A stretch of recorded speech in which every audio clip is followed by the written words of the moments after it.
Жаңа жыл от шашулардың уақыты. Сондықтан біз Боб екеуміз 50 килограмм пиротехникалар сатып алдық. Қанекей көрейік, бәрін бір уақытта жағып жіберсе не болады екен. Қане өрте Боб.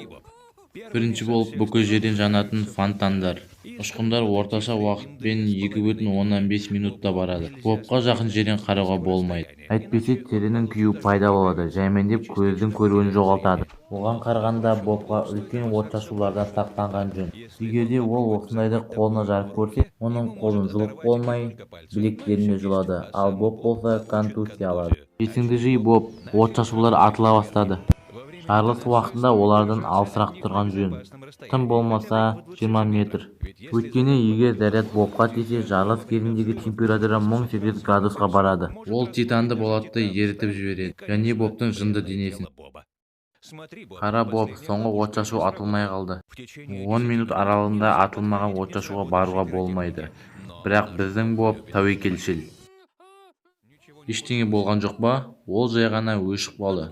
Көрдің бе Боб? Ал сен қорыққан едің. Видеоны достарыңа көрсет. Егер де жаңа жылда жарылғың келмесе. Келеседе біз Бобты қатырып көреміз. Сондықтан каналға тіркел. Жаңа экспериментті өткізбес үшін. Боб, сен жаңа жылдық отшашуды көруге барасың ба? Боб.